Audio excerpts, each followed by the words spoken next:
Of this subsection. इस subsection में सबसे पहले हम फाइलम प्लेटीहेल्मिन्थेस को डिस्कस करेंगे और स्पेसिफिकली हम फोकस करेंगे on the Taenia solium and Fasciola hepatica, these two major members of the phylum Platyhelminthes as given in your syllabus. And secondly we'll talk about the Aschelminthes और phylum Aschelminthes में से हम Ascaris lumbricoides, Antrobes vermicularis और Ankylostoma duodenale को in detail discuss करेंगे। And thirdly will talk about the phylum Annelida, जिसमें खास तौर पे हम फोकस करेंगे on the Hirudinea medicinalis. And fourthly we will talk about the phylum Arthropoda, जिसमें खास तौर पे हम बात करेंगे mosquito, lice, tsetse fly and common house fly पे। And last of all we'll talk a little bit about mollusca, specifically about snail, a member of the phylum mollusca.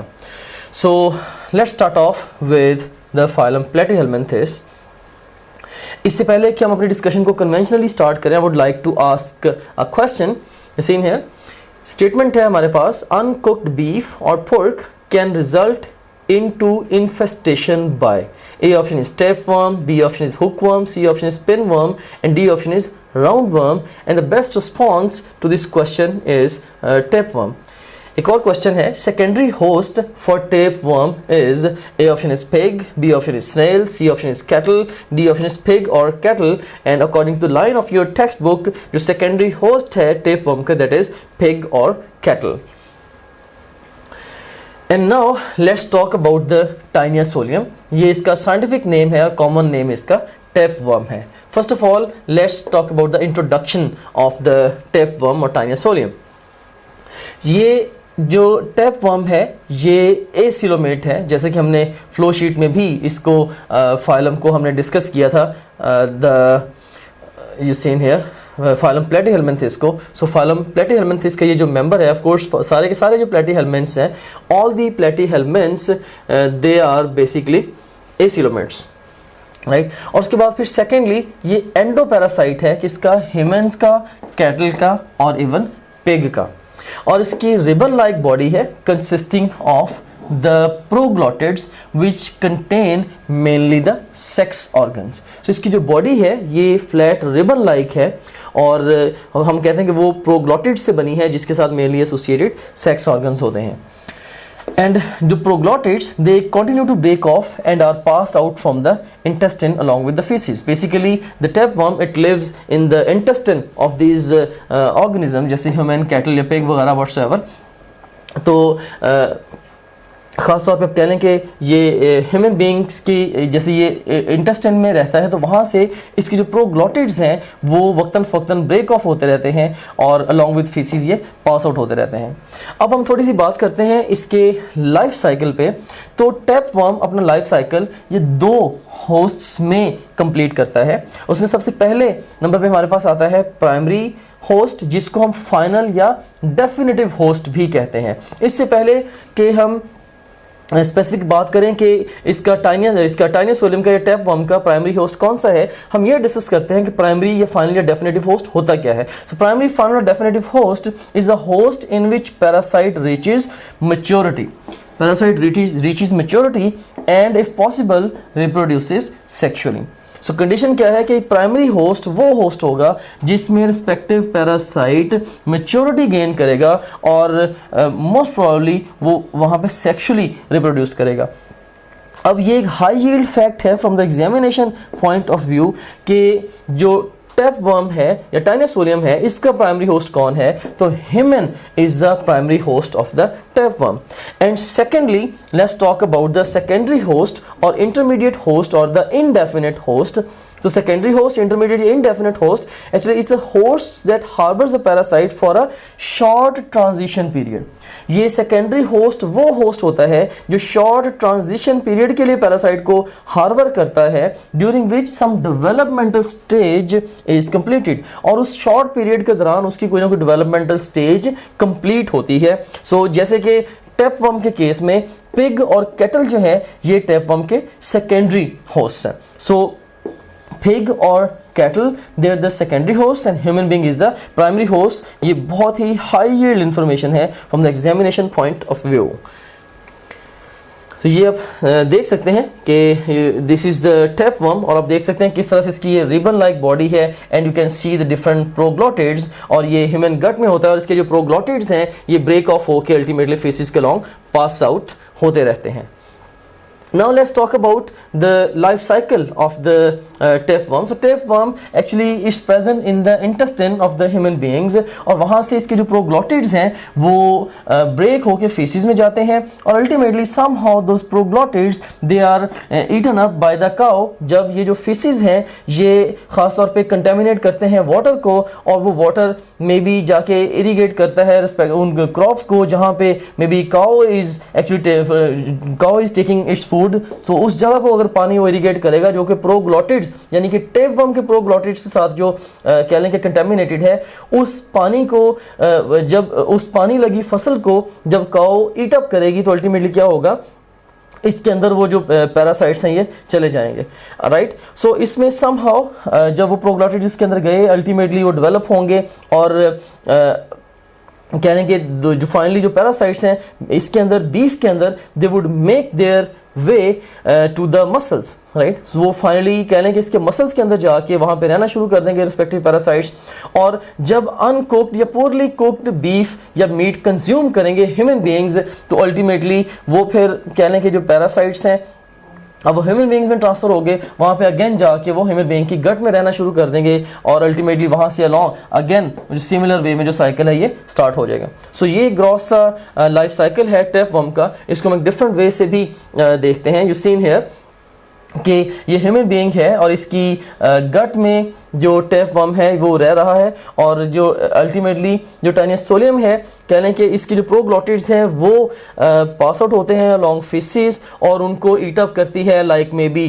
Cow या may be pig, और ultimately somehow जब ये इन eggs को अपनी food के साथ ईट up करेंगे ये एनिमल्स तो अल्टीमेटली इनके अंदर ये जाके डेवलप होगा, डेवलप होके somehow it would make its way to the muscles. So development के बाद इसकी एफिनिटी होती है for the muscles, so different muscles में जाके इस पैरासाइट में स्टोर हो जाना है, और जब पोरली कुक्ड मीट को कंज्यूम करेंगे ह्यूमन बीइंग्स उससे फिर क्या होगा, न्यू ह्यूमन बीइंग्स इससे इन्फेस्ट हो सकते हैं और अल्टीमेटली उससे फिर दोबारा ये साइकिल कंटिन्यू रह सकता है। राइट, सो ये ग्रॉस सा लाइफ साइकिल है टैपवर्म का।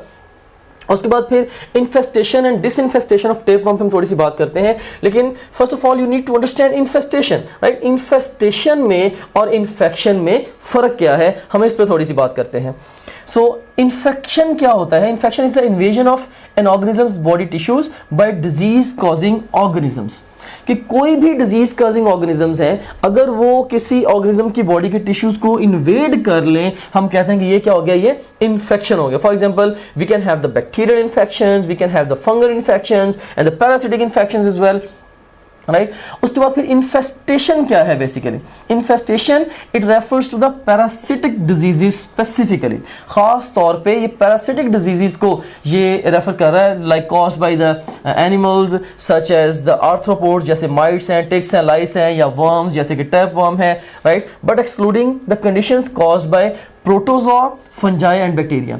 सो प्रोटोजोन्स, फंजाई और बैक्टीरिया जो है बेसिकली ये कह लें कि इनसे जो इन्फेक्शंस कॉज हैं उनको हम इन्फेस्टेशन नहीं कहते, या आप सिंपली आप इस तरह से भी अंडरस्टैंड कर सकते हैं कि जो इन्फेस्टेशन है बेसिकली इन्फेस्टेशन ऑर्गेनिजम्स की होती है bye the members of the kingdom animalia, और वो ऑर्गेनिजम्स जो कि किंगडम एनिमेलिया के मेंबर्स नहीं है लेकिन वो इन्फेक्शन कॉज करते हैं तो वो अल्टीमेटली वो इन्फेस्टेशन नहीं कहलाएगा। हम ये भी कह सकते हैं कि हर इन्फेस्टेशन इन्फेक्शन है, लेकिन हर इन्फेक्शन इन्फेस्टेशन नहीं है। फॉर एग्जाम्पल अगर हमारे पास मे बी माइट के इन्फेक्शन है या टिक का इन्फेक्शन है या टैपवर्म का इन्फेक्शन है तो ये बाय डिफॉल्ट ये इन्फेस्टेशन कहलाएगा, लेकिन इसके बरक्स अगर आप कह लें कि ये जो फंगल इन्फेक्शन है या पैरासिटिक इन्फेक्शन है, बैक्टीरियल इन्फेक्शन है, ये इन्फेक्शन तो है लेकिन इसको कभी भी हम इन्फेस्टेशन नहीं कहेंगे। ऑलराइट, तो इस तरह से इवन जो वायरसेस जो कॉज करेंगे वो भी इन्फेक्शन कहलाएगा, वायरसेस से भी इन्फेस्टेशन नहीं होती। सो बॉटम लाइन पॉइंट क्या है कि infestations are caused by the members of the kingdom Animalia. All right, and अब डिसइंफेस्टेशन क्या है? बेसिकली इसे इन हेयर इसको हम डिफाइन करते हैं, फिजिकल और केमिकल प्रोसेस टू डिस्ट्रॉय और remove small undesirable animal forms from the body. So say अगर गट में टेपवर्म रह रहा है तो समहाउ ड्रग्स की मदद से या किसी न किसी तरीके से इनको वहां से रिमूव करना, इनको डिस्ट्रॉय करना, अनडिजायरेबल एनिमल्स को ओवरऑल बॉडी से डिस्ट्रॉय करना हम कहते हैं, ये क्या है? This is the disinfestation. और इसके लिए एंटी पैरासिटिक मेडिसिन भी होती हैं जिसकी मदद से हम डिसइंफेस्टेशन करते हैं। इसके अलावा इवन एनिमल्स दे के भी डिसइंफेस्टेशन हम कर सकते हैं। फॉर एग्जांपल इसमें एनिमा में क्या होता है कि एनस के थ्रू फ्लूइड इंजेक्ट करते हैं, या ओवरऑल कह लें कि एनस के थ्रू रेक्टम में अल्टीमेटली फ्लूइड इंजेक्ट करते हैं, जिससे जो भी उस फ्लूइड के अंदर कोई ना कोई ऐसा एजेंट होता है जो कि पैरासाइट्स के अगेंस्ट होता है, somehow it kills the parasites और destroys the parasites.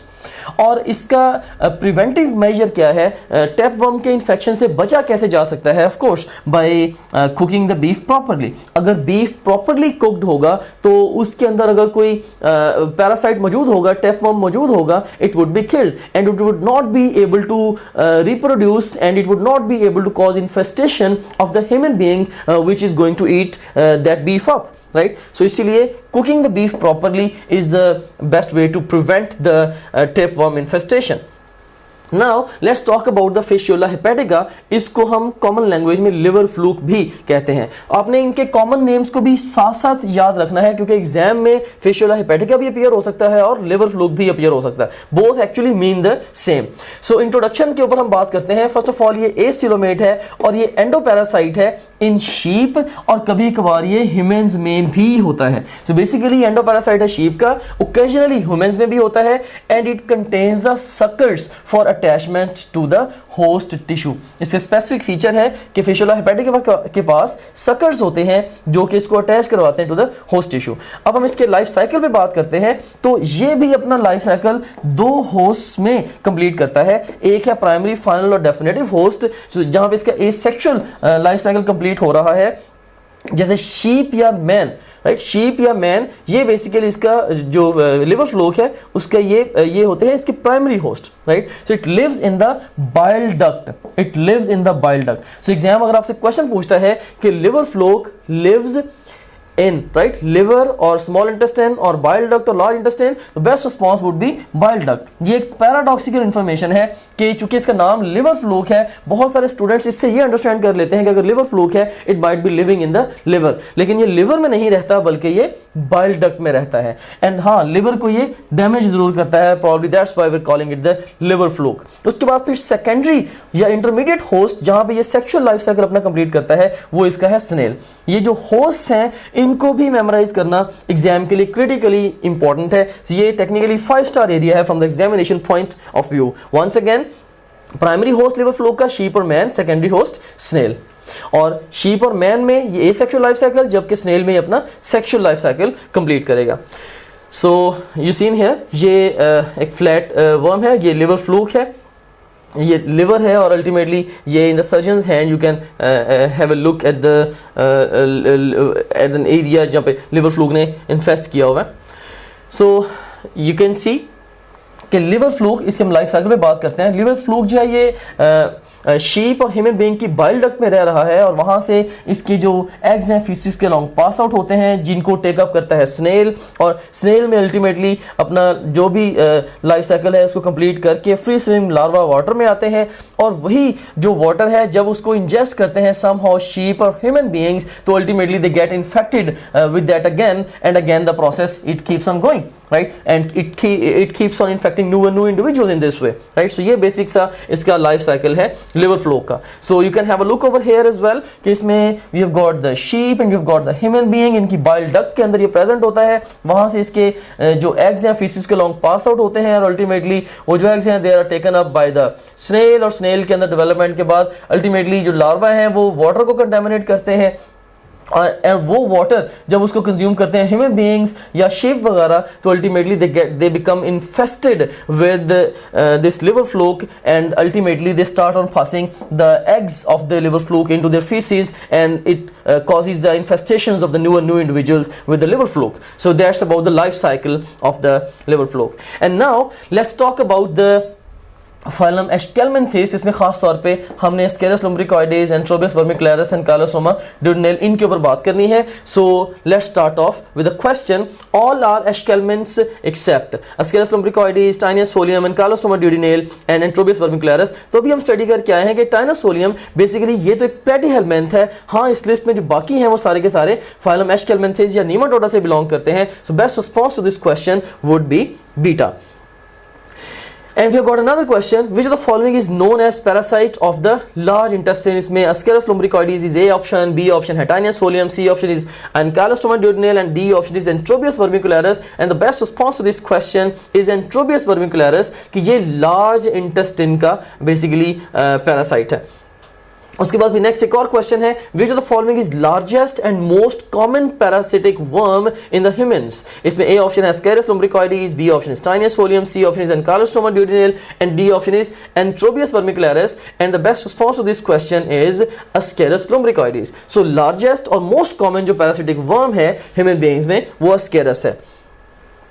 And now let's start off our discussion with the Ascaris lumbricoides. So first of all ये intestinal parasite है किसका? मैन का और पिग का. तो is intestinal parasite first of all. And then you can see in here कि ये एक very very high yield point from the examination point of view कि ये लार्जेस्ट भी है और ये मोस्ट कॉमन पैरासाइटिक वर्म भी है इन द ह्यूमंस. सो एग्जाम अगर आपसे क्वेश्चन पूछे विच of the following is largest parasite of the human beings, animal parasite, तो उसमें वो होगा कौन सा वाला? Ascaris lumbricoides. और अगर most common infestation in the human beings पूछी जाए आपसे, again most common infestation would be with the Ascaris lumbricoides. तो इसमें आप देख सकते हैं इस फोटोग्राफ में Ascaris lumbricoides, ये ओवरऑल डिफरेंट आपको इसके ऑर्गेनिजम्स नजर आ रहे हैं. There Ascaris lumbricoides. एंड इसी तरह से ये इंटेस्टाइन के अंदर एंडोस्कोपिक व्यू दिखाया जा रहा है. And you can have a look at the body of the Ascaris lumbricoides. And next we have got the Enterobius vermicularis जिसका कॉमन नेम पिनवर्म भी है. एंड फर्स्ट ऑफ ऑल हम इसके इंट्रोडक्शन पे बात करते हैं. ये पैरासाइट है लार्ज इंटेस्टाइन का. It's a parasite of large intestine. So keep in mind the locus of this parasite large intestine में ये रहता है. और लार्ज इंटेस्टाइन हमें पता है कि उसके डिफरेंट आगे फर्दर पार्ट्स हैं, जैसे सीकम है, ascending colon, transverse colon, descending colon और इवन रेक्टम वगैरह भी इवन लार्ज इंटेस्टाइन में आते हैं. सो यू सीन हियर कि it lives in caecum, colon and appendix etcetera. And अब इसके जो पैथोलॉजिकल इफेक्ट्स हैं Enterobius vermicularis के, उसके ऊपर भी हम थोड़ी सी बात करते हैं. It causes a intense itching of the anus. Basically होता यह है कि लार्ज इंटेस्टाइन के अंदर ये वाला जो बग है या ये वाला जो वर्म है ये लार्ज इंटेस्टाइन में रह रहा होता है. और बच्चों में इसकी इन्फेस्टेशंस बड़ी कॉमन होती हैं. और खासतौर पे नाइट टाइम पे होता क्या है कि ओवरऑल जो इसकी जो इस वर्म की जो ये जो वर्म है it comes out of the anus and it causes the intense itching of the anus there. And when the children they cause itching of the anal area, ultimately उनके nails में कह लें कि इसके जो eggs हैं वो trap हो जाते हैं और वो खुद ही even जब उन्हीं गंदे हाथों से खाना खाते हैं and वो खुद ही उससे बार बार खुद भी इन्फेस्ट होते रहता है और इवन दूसरे चिल्ड्रन को भी वो अफेक्ट कर सकते होते हैं. बहरहाल it causes the intense itching of the anus. उसके बाद it causes inflammation of mucosa of colon and appendix. Even ये इंसोम्निया भी कॉज कर सकते हैं क्योंकि it's causing the intense itching of the anus. और खास तौर पे ये वर्म नाइट टाइम पे ज्यादा एक्टिव है, इसीलिए it would cause the inability to sleep. और ultimately it can also cause the anorexia जिसका मतलब है loss of the appetite. So ये एग्जाम की क्लासिक डिस्क्रिप्शन हो सकती है. Intense itching of anus, insomnia and anorexia characterize infestation with which worm, and then they can give you a list of different worms, and your best response to this question would be pinworm or Enterobius vermicularis. जो भी list में दिया होगा of course you would pick that accordingly. So you can see in here ये pinworm है और ये pinworm का overall endoscopic view दिखाया गया है in the large intestine. And you see in here ये क्वेश्चन है हमारे पास, which of the following parasite is found in humans large intestine? Tapeworm, hookworm, pinworm और roundworm. So इसको अभी हम डिस्कस करके आए हैं कि pinworm is found in the large intestine. And now we have got the next worm which is Ankylostoma duodenale जिसको हम hookworm भी कहते हैं. इसके इंट्रोडक्शन पे बात करते हैं कि ये पैरासाइट है स्मॉल इंटेस्टाइन का. and it holds the duodenal villi and sucks blood and body fluids. So duodenal villi को होल्ड करेगा और ये ब्लड को सक करेगा और बॉडी फ्लूइड्स को सक करेगा. सो ये स्मॉल इंटेस्टाइन में मिलेगा आपको. एनकाइलोस्टोमा ड्यूडेनल या हुकवर्म ये स्मॉल इंटेस्टाइन में आपको मिलेगा. Remember this fact, very important for the exam. And it produces anticoagulant during feeding. Basically होता क्या है, जस्ट इमेजिन करें कि अगर ये इंटेस्टिनल वॉल है तो ये जो हुकवर्म है अपने सकर्स की मदद से समहाउ जाके इंटेस्टिनल वॉल के साथ ये अटैच हो जाएगा और वहां पे उसको उसकी वॉल को ये पंक्चर करेगा. हो रहा होता है जो केवल माइक्रोस्कोपिक एग्जामिनेशन पे उसको डिटेक्ट भी किया जा सकता है. So it would result into the severe anaemia. This is due to the feeding on blood and releasing of the anticoagulant. कि एंटीकोएगुलेंट रिलीज कर रहा है और ब्लड के ऊपर ये फीड कर रहा है और साथ साथ इवन ब्लड लॉस भी हो रहा है in the faces. So ultimately it would and in with the severe anaemia. और सीवियर जब एनीमिया होगा, ऑफ कोर्स जो बॉडी है उसको अप्रोप्रिएटली अब डाइट नहीं मिलेगी, जो चूंकि खून कम है वो बॉडी टिश्यूज को अच्छे न्यूट्रिएंट सप्लाई नहीं दे पाएगा, उसकी जो नीड्स है उसको मीट अप नहीं कर पाएगा. So it would result into the retardation of the physical and the mental growth. So इसमें बेसिकली हुकवर्म इन्फेस्टेशन ने कॉज करना है एनीमिया. एनीमिया कॉज करने की वजह से आगे फर्दर एनीमिया की वजह से इन टर्न आप कह रहे हैं कि इसकी फिजिकल और मेंटल ग्रोथ की रिटार्डेशन हो सकती है. So you can seen here कि ये हुकवर्म है और ultimately you can seen here कि किस तरह से ये इंटेस्टिनल वॉल में इसने हुकवर्म ने ये अपने आप को अटैच किया हुआ है with the wall of the small intestine. Anticoagulant release किया हुआ और आपको यहाँ पे ये थोड़ा सा ब्लड भी नजर आ रहा है जो कि ooze आउट हुआ है. तो it feeds on this blood and causes severe anaemia. And which of the following parasites feed on human blood by puncturing the duodenal villi? तो अभी हम इसको डिस्कस करके आए हैं. सीन है ऑप्शंस है हमारे पास tapeworm, hookworm, pinworm और roundworm, and the best response to this question is hookworm or ankylostoma duodenal. Same thing. Pinworm and hookworm belong to phylum. तो Coelenterata, Platyhelminthes, Eschelminthes और Arthropoda. तो इसमें हम देख सकते हैं कि जो hookworm और pinworm है they belong to the phylum Eschelminthes. Charlie is the best response. Next question है liver fluke and the tapeworm are members of phyla. So liver fluke और टेपवर्म हमने इसको ऑलरेडी स्टडी किया है कि दोनों किसके मेंबर्स हैं, फाइलम प्लेटीहेल्मिन्थेस के मेंबर्स हैं. So best response would be beta. So now let's start off our discussion with the phylum Annelida और खास तौर पे इसमें हम बात करेंगे ऑन द हिरोडीनिया मेडिसिनेलिस. सो हिरोडीनिया को हम हिरोडू भी कहते हैं. सो हिरोडू और हिरोडीनिया मेडिसिनेलिस या सादा लफ्जों में हम इसको लीच भी कहते हैं और उर्दू में इसको जोंक के नाम से भी जाना जाता है. So it has body with fixed number of segments and each segment has additional circular rings या एनुलाई. और सो इसमें फिक्स नंबर ऑफ सेगमेंट्स है और हर सेगमेंट में फिर एडिशनल सर्कुलर रिंग्स या एनुलाई होते हैं. फिर ये एक्वेटिक है एंड इसमें ऑर्गन्स ऑफ लोकोमोशन नहीं होते and it moves bye contraction of the body and with the suckers. और ये हर्मेफ्रोडाइट है और trochophore larva it actually forms during the development. इसकी डेवलपमेंट के दौरान ट्रोकोफोर लार्वा भी बनता है. और ये एक और इंपॉर्टेंट पॉइंट है कि नो डिस्टिंक्ट हेड, इसमें कोई डिस्टिंक्ट स्पेसिफिक हेड नहीं होता बट हैव काइटनस जॉज. लेकिन इनके अंदर काइटनस जॉज होते हैं for making puncture in the skin of the host. So host की स्किन पे पंक्चर करने के लिए इनके पास काइटनस जॉज होते हैं, हेड इनका नहीं होता. राइट. सो ये पंक्चर किससे करेंगे, of course with the chitinous jaws. Ultimately they produce anticoagulant. So leech का काम क्या है, इसका हेड तो है नहीं, इसने अपने काइटनस जॉज की मदद से होस्ट की स्किन को पंक्चर करना है. पंक्चर करके फिर इसने एंटीकोएगुलेंट को प्रोड्यूस करना है एंड एंटीकोएगुलेंट ये पास करेगा इनटू द वुंड और उससे क्या होगा, फिर स्मूथ फ्लो ऑफ ब्लड आएगा into the digestive system of leech. और ये उस ब्लड को ऑफ कोर्स अपने बॉडीली फंक्शंस के लिए उसने उसको कंज्यूम भी करना है एज फूड, लेकिन उसको ये स्टोर भी कर सकती है leech for a long span of time. और इसमें हमने देखा है कि पहले एनकाइलोस्टोमा ड्यूडेनल एक ऐसा एंडोपैरासाइट है जो कि एंटीकोएगुलेंट प्रोड्यूस करता है, जबकि जो लीच है ये एक ऐसा एक्टोपैरासाइट है जो कि एंटीकोएगुलेंट प्रोड्यूस करता है. सो ये दो कह लें कि पैरासाइट्स आप याद रखिएगा कि जो कि एंटीकोएगुलेंट प्रोड्यूस करते हैं. स्पेसिफिकली इसमें एनकाइलोस्टोमा ड्यूडेनल और हुकवर्म और दूसरे नंबर पे हिरोडीनिया मेडिसिनेलिस और लीच, ये दोनों एंटीकोएगुलेंट प्रोड्यूस करने की सलाहियत रखते हैं. ये आप देख सकते हैं कि ये लीच है, इसका ऐसा कोई डिस्टिंक्ट हेड नहीं है, लेकिन काइटनस जॉज होते हैं इसके पास जिसकी मदद से ये अपने होस्ट की स्किन को पंक्चर कर सकते हैं. And now we have got the Arthropoda, इसमें हम खास तौर पे बात करेंगे on mosquito, lice, tsetse fly and the common house fly. So you seen here, पहले हमारे पास क्वेश्चन है, sleeping sickness in humans is caused by, A option is trypanosoma, B option is plasmodium, C option is anopheles and D option is tsetse fly.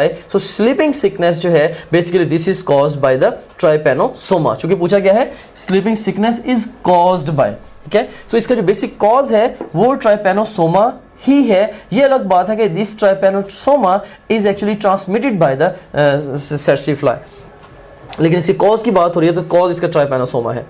Next we got another question, which of the following is or are protozoal disease or diseases. इसमें malaria, sleeping sickness and cholera. Malaria and sleeping sickness, इसमें malaria जो है ये हमें पता है कि Plasmodium it causes the malaria और Trypanosoma it causes the sleeping sickness. दोनों ये प्रोटोजोन्स हैं जिसका बेस्ट रिस्पॉन्स होगा malaria and the sleeping sickness. जबकि जो कॉलरा है it is caused by the vibrio cholera, और विब्रियो कॉलरा हमें पता है कि ये क्या है, ये कॉमा शेप्ड बैक्टीरियम है. So it's a bacterium. So best response would be delta to this question. So now we have got the discussion with the phylum Arthropoda, और खास तौर पे इसकी economic importance of arthropod and harmful impacts on the human, इसके ऊपर discussion हमारे syllabus में demand की गई है. Anyways first of all let's talk about the female Anopheles mosquito. इसका काम क्या है, इट ट्रांसमिट्स द प्लाज्मोडियम, जो कि क्या है, खुद से प्लाज्मोडियम क्या है, कॉजेटिव एजेंट ऑफ मलेरिया. सो आप ये भी कह सकते हैं कि ये मलेरिया के कॉजेटिव एजेंट का वेक्टर है. सो फीमेल एनोफ्लीज मॉस्किटो ये क्या है, ये मलेरिया के कॉजेटिव एजेंट यानी कि प्लाज्मोडियम का वेक्टर है, और वेक्टर का लफ्जी मतलब होता है transmitter. So it acts as a vector for Plasmodium. And lice, so lice जो है जिसको हम हेड लाउस के नाम से भी जानते हैं, head louse is an obligate ectoparasite. So ये ऑब्लिगेट का मतलब है कि नॉन पैरासिटिक लाइफ ये नहीं गुजार सकती, right, it would die. And ectoparasite से क्या मुराद है कि ये एक ऐसा पैरासाइट है जो कि बॉडी से बाहर रहता है. So it's obligate ectoparasite of humans that causes head lice infestation. So इसकी डिजीज क्या है, head lice infestation. And head lice are wingless insects spending their entire life on the human scalp and feeding exclusively on the human blood. So ये head Laue's है, ये common head Laue's है, ये head लाइस infection cause करते हैं, और वहां पे ह्यूमन स्कैल्प पे ये रहना होता है इन्होंने सारी उम्र, और वहां से ह्यूमन ब्लड के ऊपर इन्होंने फीड करना होता है. Then you have got the tsetse fly, इसको कई दफा सीसी फ्लाई भी बोलते हैं, और ये ट्रांसमीटर है ट्राइपैनोसोमा का. जैसे हमने डिस्कस किया था कि फीमेल एनोफ्लीज मॉस्किटो प्लाज्मोडियम जो कि मलेरिया का कॉजेटिव एजेंट है उसका ट्रांसमीटर है. इसी तरह से tsetse फ्लाई ट्राइपैनोसोमा जो कि स्लीपिंग सिकनेस का कॉजेटिव एजेंट है उसका ये ट्रांसमीटर है, tsetse fly. So it transmits trypanosoma, causative agent of sleeping sickness and the different skin diseases as well. So ये जो trypanosoma है कुछ skin diseases भी ये cause करता है. And then last of all we have got the house fly. House fly जो है ये ट्रांसमिट करेगा, इसका काम क्या, इसने ट्रांसमिट करना होता है विब्रियो कॉलरा को जो कि कॉजेटिव एजेंट है कॉलरा का, राइट. ना सिर्फ vibrio cholera, even hepatitis A virus और हेपेटाइटिस ई वायरस और even polio, right, even polio जो है, इन सब पोलियो वायरस, इन सब की ट्रांसमिशन का काम जो है ये हाउस फ्लाई करती है. बेसिकली सादा लफ्जों में हाउस फ्लाई क्या करती है, ये हमारी खुराक को डर्टी बना देती है. लाइक वो मे बी हमारी डाइट को विब्रियो कॉलरा से या हेपेटाइटिस ए के वायरस से या हेपेटाइटिस ई के वायरस से या इवन पोलियो वायरस से ये कह लें कि contaminate कर सकती है. and when we consume that contaminated food तो ultimately we end up having some sort of infection. maybe इसकी मैं आपको एक जैसे रियल वर्ल्ड एग्जांपल देता हूँ कि मे बी अगर आप एक ऐसे रेस्टोरेंट पे जाके खाना खाते हैं, गॉड फॉरबिड, जहाँ पे जो कोई किसी ना किसी वर्कर को हेपेटाइटिस ए है एंड मे बी वहाँ पे जो उनकी जो वर्कर्स की जो टॉयलेट हैबिट्स हैं वो बहुत अच्छी नहीं है, and somehow a fly happens to sit on the faeces of a particular worker and then unfortunately it happens to sit on the food of anybody eating food there. So that's how the food of that respective person would get contaminated with a particular respective virus, maybe hepatitis A or E whatsoever. और इससे फिर ultimately जब virus जब body में चला जाएगा तो there is a potential chance कि उस पर्टिकुलर इंडिविजुअल में जिसने उस कंटेमिनेटेड फूड को कंज्यूम किया है उसमें इन्फेक्शन कॉज हो जाएगा. Alright, so this is about the house fly.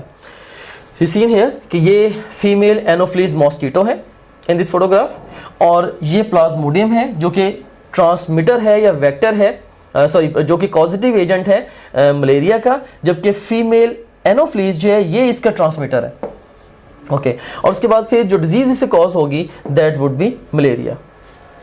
सो अगर आपसे पूछा जाए कि मलेरिया का वेक्टर कौन है, इट्स फीमेल एनोफ्लीज। अगर आपसे पूछा जाए कि मलेरिया का कॉज